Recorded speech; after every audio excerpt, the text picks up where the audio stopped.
ভাড়া দিতে পারি না দেখে তারা আমার মারধর করছে। তারা ভাড়া দিতে পারছে না দেখে তারা রাস্তা নিয়ে আমার মারধর করছে।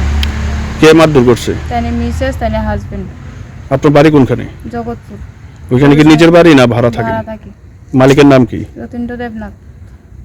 আচ্ছা, ওনার স্ত্রীর নাম কি? যুগল দেবনাথ। আচ্ছা, কি কি করতো আপনার সঙ্গে? আমার লোকে খারাপ খারাপ প্রস্তাব দিত, আমি রাজি হই না দেখে আমার লোক এরকম কাজে ঝগড়া করতো। কতদিন ধরে চলছিল এই কাজটা? 1.5 বছর ধরে।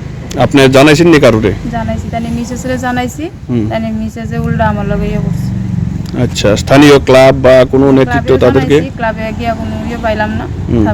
থানাতে গেছি, থানাতেও পাইলাম না। কোন থানাতে গেছিলেন? অবনগর আউটপোস্টে। কি কইছে এখান থেকে? তাইনের কাছে গেছি, পরে তাইনের কাছে কইছি, পরে তাইনে ক্লাবে ফোন করছে, ক্লাবে বিচারটা ক্লাবে করবে। আচ্ছা, মানে ক্লাবে বিচার করবো কি? আর বিচার হয়েছে না? হয়েছে, মানে 13,000 টাকা দিয়া 5 তারিখ মতো ঘর ছাড়তে হইব। মানে আপনার 13,000 টাকা দিতে লাগবে, আবার ঘরও ছাড়তে লাগবে। আর আমার যে মারছে এটা সাক্ষী না দীক্ষা এলাকা, এটার বিচার হয়েছে না। আপনি কি করেন? কাজ করি মানুষের বাসায়, আর দোকান ক্লাবের সামনে চা বিক্রি করি। আচ্ছা, তো এই মালিকে যে এরকম করতো, তো এটা কতদিন ধরে এরকম আপনার সঙ্গে এরকম শ্লীলতাহানি করতো? যতদিন ভাড়া দিতে পারিনি, 1.5 বছর ধরে। 1.5 বছর ধরে আপনি এই মুখ বুঝে এটি হজম করছেন? আমি হজম করছি কি করবো, আমার দ্বারা তাই টাকা পায় এলাকা, তাই আমি চুপ করে রয়ে গেছি।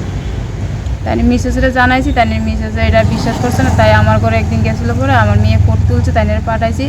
এটা নিয়ে থানা যেতে লইছি, এলাকা তাই আমার রাস্তা পাইয়া দৌড়াই গিয়ে ধইরা চুলে ধইরা মারধর করছে।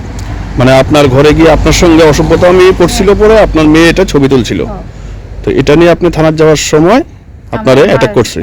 চুলে ধইরা মোবাইলটা কারাগারি করছে, মারধর করছে। এখন আপনি কি চাইতেছেন? তার বিচার চাই।